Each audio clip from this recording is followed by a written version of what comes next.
3, 2, 1.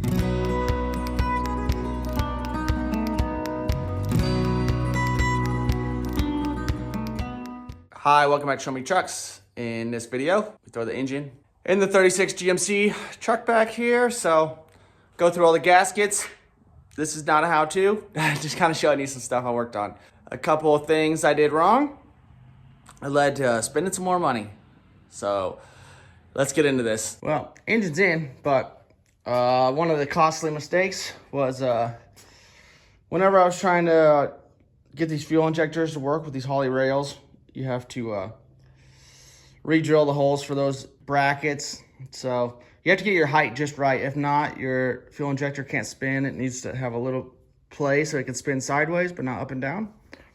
So that was fun. Well, I broke a little plastic piece on my fuel injector, and I didn't know they were $50 a piece. So that was pretty fun today. I threw the vent steam line on. This water pump I had tapped a long time ago, so it just runs into the water pump. Some stuff that happened today was I was running to the store, and there's this barn that had some old wheels outside, and they had a for sale sign. So I went in. They had a bunch of car parts. So I know in the last video I picked up a turn signal, but you know, I paid $1 for this. And they had a kind of a cooler little red tab on there. I know my camera's kind of blowing out from the sun right now. And then I bought one of these spotlights. I don't know if I'm gonna use it, but again, I think I spent $4 on this. So I wanted to just have one, just in case I do decide to throw it on there. Obviously it's missing the front lens, but looks decent, spins. I'm sure it's missing some parts, I would assume. I have no idea what these levers do. If anyone knows, that'd be really helpful, because I don't really know what those do. And I would think if there's a front plate, I would think there's supposed to be a back plate also. But obviously it needs to be rewired for 12 volt, and I would want to put a nice bright bulb in there, because this one doesn't look too bright. But the only reason I really bought it is because I liked how it had the knob. You know, it's kind of the old, I think, Bakelite knob.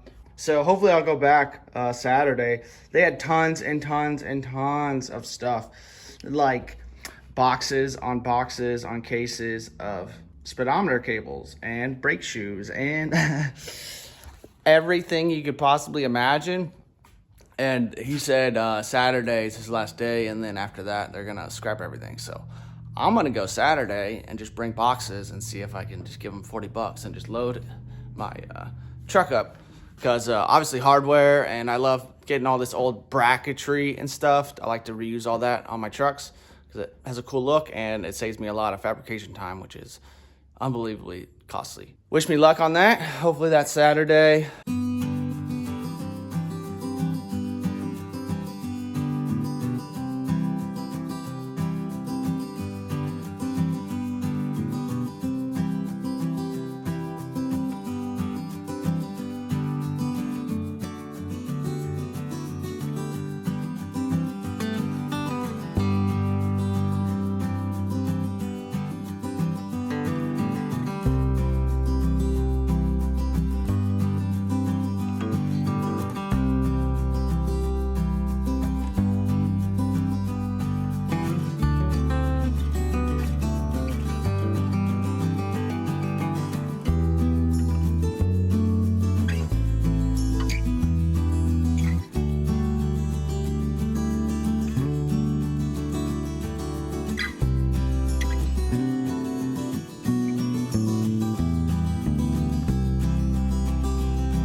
Well, you think I learned my lesson, but picked up a radiator hose because, as you can see, I had to put everything back on so I can run these plug wires, because the plug wires were going right where my trans cooler lines were going. So I get to remake those.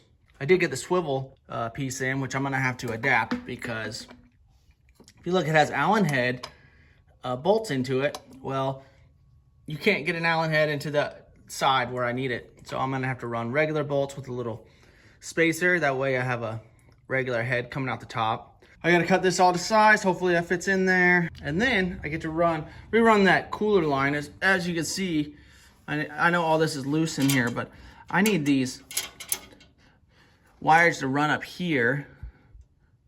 I would like them to not be able to hit any of the belts, even if they did fall off of the clips. If you're wondering how tight it gets in here, it gets a little crazy. Plug wires I needed to run from the hidden coils over there. They run to this side, and I don't know if you can see those, but I have these little cable holders. And what you have to do is, if you run a long screw all the way through this side, it can run up to this side and then work like a stud, and then bolt that down. So I have two cable holders. That way I can keep these a little separated. I wanted to run these out a little wide. That way I have some room for my cooler lines. The radiator line just bends straight up, so that's fine. I need to 90 these, so I knew these were going to run pretty much straight down. Well, because of that, I made another little bracket, same way, with this, and it mounts to the block, so it kind of hugs these up here, and then these are going to shoot up to spark plugs. And I put little 90 boots on here. These are the cut to length ones. These are like Summit, I don't even know, $100 or something. I got these because they're the longest ones I was finding. They're like 5 feet, and I don't need all 5 feet, obviously, but I wanted to make sure I didn't run out. Let me show you what this side looks like. This side, I already cut them to length. Super tucked up in there. There's the 4 coils on those brackets that I had made, if you hadn't seen that before. They run up. There's another 2 holder there, but back behind. And if you're wondering, the alternator bracket sits up here, and the fender sits here. So you won't even see much of this unless you're really digging into my truck. And then the other reason I was saying I had to remake that line is because this gets pretty close to the plug wire. I kind of wish that was a 90, but whatever, it's not. So I had to kind of bend that up high, and this has some movement, and whenever it's in there, it has a good 3/8 inch of a space. So I'm not stressing. I don't think the engine's gonna move that much. If it does, I will bend that a little bit more. I like how hidden that is. Obviously it's all black. You can't really see them anyway. But I didn't want them coming from the back, and I hate whenever they're up here. So that's what she's looking like. I don't know. Making these isn't the worst. I kind of trialed. They have extra fittings, like some straight ones and some 45s. So I ran these kind of loose, but on the actual ones, I used my crimp tool and crimped them down real good and double checked everything. It's kind of one of those projects where you just have to get into it and work on it. But I think the extra effort, I spent all day today working on plug wires, and I'm not even done with the other side, but I think the extra effort is what makes the LS not look so ugly, and definitely worth it, because obviously I want it to look like an old hot rod, not a Yukon soccer mom vehicle.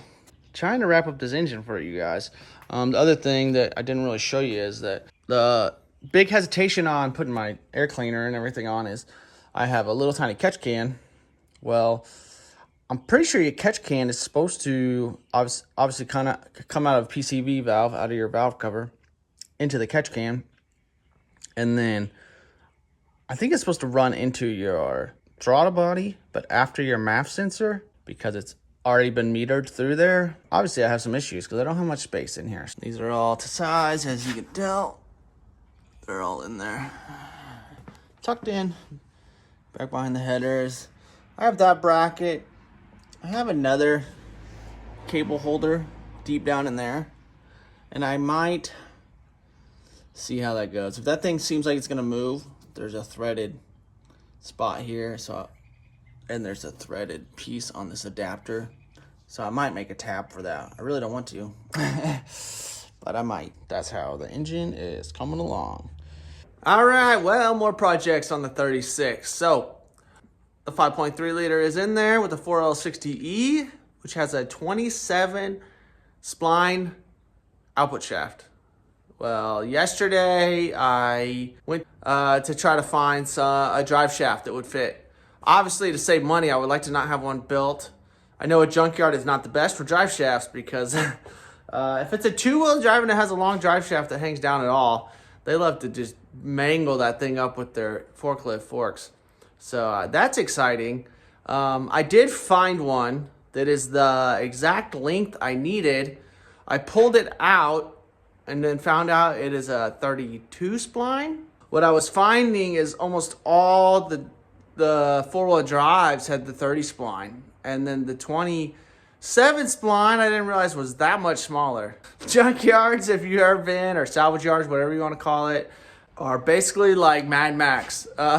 It's just gravel. It was windy. Gravel dust just blowing around. It's hard to find parts. Of course, my tool bag was unreal heavy. But I found this shaft, but it has different U-joints in it, and I was a little hesitant to pull the trigger. The one piece I did pick up was the one I was stressing the most, and the whole reason I'm having this issue is because my rear end is out of a Nissan, I think an 85 four-wheel drive.